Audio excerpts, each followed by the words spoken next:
For years before 1914, Europe was divided into two powerful alliance systems. On one side was the Triple Entente: Britain, France, and Russia. On the other side stood the Triple Alliance: Germany, Austria-Hungary, and Italy. These alliances were meant to keep peace, like a balance of power, but in reality, they tied nations together in a web of obligation. If one went to war, the rest were dragged along. Industrial power was rising. Germany, the new empire of Europe, had become an industrial giant. Britain, the old empire, felt threatened by Germany's growing navy. France still burned with resentment after losing territory, Alsace and Lorraine, to Germany decades earlier. Russia wanted to protect the Slavic people of the Balkans, and Austria-Hungary feared those same Slavic groups would destroy their empire from within.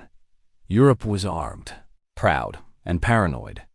Everyone believed their army was the strongest. Everyone believed they would win any war quickly. No one imagined the nightmare to come. Archduke Franz Ferdinand, heir to the Austro-Hungarian throne, arrived in Bosnia, a region filled with ethnic tension. There, a group of young nationalists wanted independence. They called themselves the Black Hand, and they had one goal: to strike at the empire. As the Archduke's car rolled through the streets, a gunman named Gavrilo Princip stepped forward. 2 shots rang out. The Archduke and his wife, Sophie, were killed instantly. At that moment, history turned. The assassination of one man would ignite a war that killed over 16 million people. Austria-Hungary was furious. They blamed Serbia for supporting the assassins. Backed by Germany, Austria-Hungary sent Serbia a harsh ultimatum. A list of demands so severe was meant to be rejected. Serbia accepted most of the demands, but not all.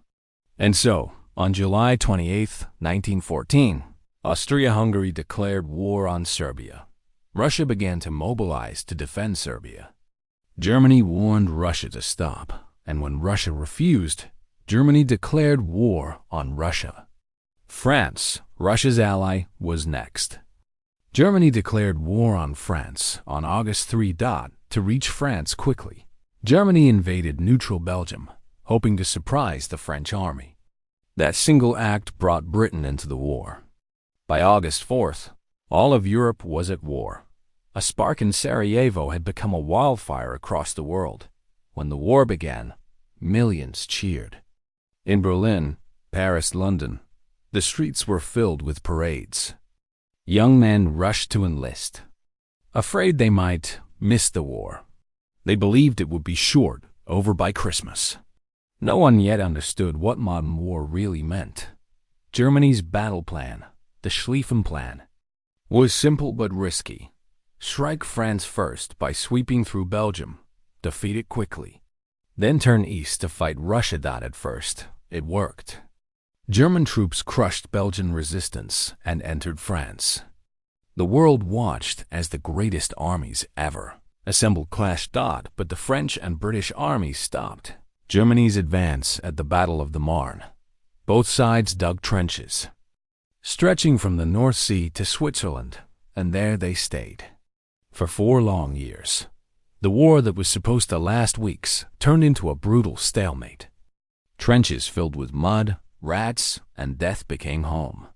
Soldiers lived under constant artillery fire. New weapons changed everything: machine guns, poison gas, tanks. The old style of warfare, cavalry, and glory vanished. Each side tried massive offensives, and each time, hundreds of thousands died for only a few miles of ground. This was not war. It was slaughter. What began as a European conflict soon became a world war. From Africa to Asia, colonies sent men and supplies to their empires. In the Middle East, the Ottoman Empire joined Germany and Austria-Hungary, fighting against Britain and Russia. In the Pacific, Japan entered on the side of the Allies. The world was engulfed. By 1915, Europe was bleeding. Empires that had stood for centuries began to crack. Families lost fathers, sons, and brothers by the millions. Cities were bombed. Villages vanished. The world had entered an age of industrial death. The politicians who had promised victory now faced horror they could not control. What began as a single gunshot in Sarajevo had become a tragedy beyond imagination. The First World War didn't just kill soldiers. It destroyed the old world order. Kings fell. Empires collapsed. And new nations and new ideas rose from the ashes. By the time the war ended in 1918, over 65 million men had fought, and more than 16 million people were dead. The Great War was supposed to be the war to end all wars. Instead, it only set the stage for another, even deadlier one. The world learned that pride and power have a price. The First World War began with a single bullet, but it was fueled by decades of ambition, fear, and arrogance. And though the guns finally fell silent, the echoes of that first shot in Sarajevo still haunt humanity to this day.